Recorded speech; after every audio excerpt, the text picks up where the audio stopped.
buried his kids, and still, life kept hitting. Hello, my tribe of frenzies. Welcome to another riveting story. If life took everything from you, would you still know who you are? He didn't steal. He didn't lie. He didn't cheat his way to the top. Jonas was the kind of man who held the door, paid what he owed, showed up early, stayed late. He didn't cut corners. He didn't play dirty. And most days, he didn't even complain. But the world, it doesn't always return what you give. And Jonas was about to learn that in the most violent way. It started with the fire. His business, up in flames overnight. Arson. No suspects. Insurance, just expired. Then came the call from the bank. His accounts had been drained. Some kind of digital breach, fraud, theft, or setup. No one knew. But either way, his money was gone. Then, hours later, the call that shattered everything. A collapse. A building. His kids were inside. No survivors. No second chances. No time to say goodbye. Jonas stood in a house that used to be his life, filled with photographs, memories, echoes.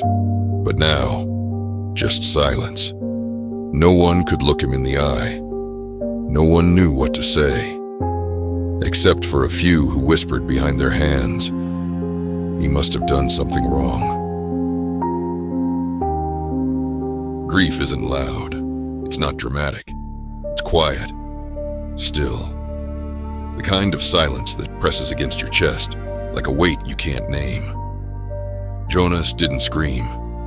He didn't punch walls or curse the sky. He just stood there, in a home that used to be full of laughter, now filled only with photographs, smiling faces, frozen memories, kids who would never walk through that door again. And in that silence came one more blow. His body started to break. First, it was his sleep, gone. Then his appetite. Then the pain, dull at first, then sharp. His skin began to blister. Patches of it peeled. His joints locked. His reflection in the mirror. A stranger. No answers. No diagnosis. Just suffering, raw and unexplained. And the people closest to him. They didn't say, "We're here." They said, "You must have done something."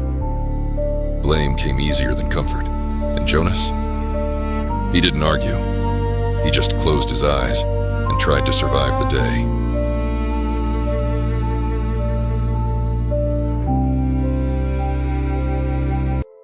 Not because the sun stopped shining, but because the whispers inside his head were now louder than the silence outside. Joggers passed by his front gate. Some slowed down just enough to glance through the window. One whispered, "That's him. Jonas. Lost everything." Another shrugged. "Bad things don't just happen for no reason." He heard them, every word, and still, he walked to the mailbox like it was just another Tuesday. Inside, there was only one envelope. No postage, no return address. Just his name, written in bold. He opened it right there at the door. Final notice. Foreclosure. 30 days. A chill crept up his spine, but he didn't cry. Behind him, a frame shattered. The last photo of his children had fallen from the shelf. He didn't even turn around. He just stood there, frozen in a house that was no longer his, surrounded by memories that refused to leave. Would you still know who you are when there's nothing left to protect? When there's no one left to impress?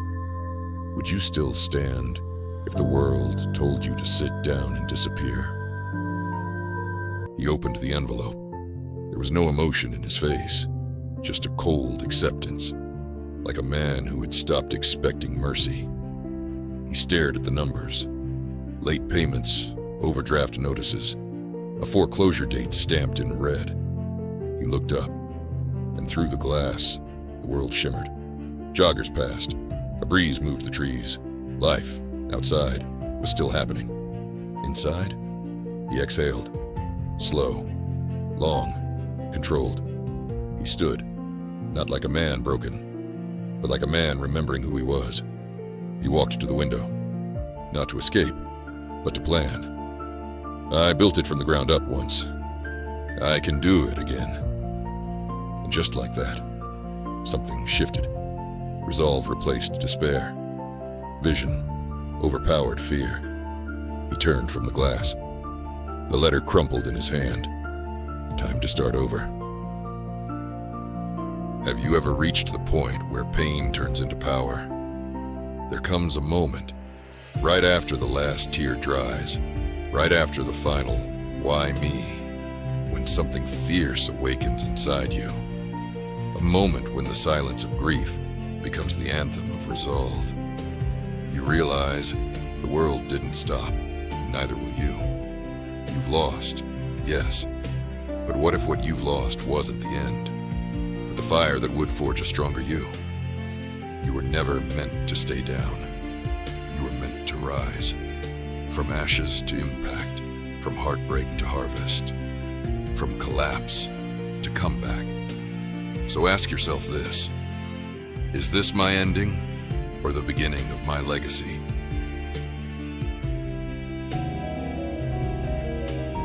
He stood there, not as a man broken, but as one rebuilt in silence. The grief hadn't left him, but something had shifted. No more wine in his glass, no more whispers behind his back. Only resolve. Solid. Dangerous. Earned. He looked out the window, not searching for hope, but preparing to become it.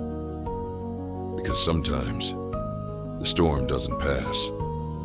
You just become the storm. The pain was real.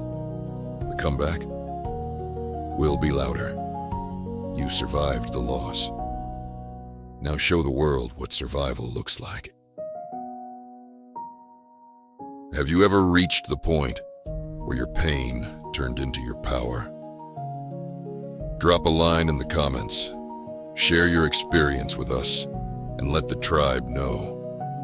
Where are you watching from, and what are you rebuilding today? If this story encouraged you to reclaim your power, then say it in the comments like you mean it. I am woman, hear me rise. I am man, watch me rebuild. And drop your country too: India, Nigeria, Jamaica, South Africa, the UK, Canada, because strength speaks every language. And remember this: it's not what you have in your hand, it's what you do with it. You may be thinking, but what if I have nothing? Just a little reminder for you. There are billions of dollars in grants you can apply for. Maybe not one big one, but dozens of small ones. And that's okay. Just start. Just apply. Just do it. Don't wait for perfect. Just take the first step. Like, share, subscribe.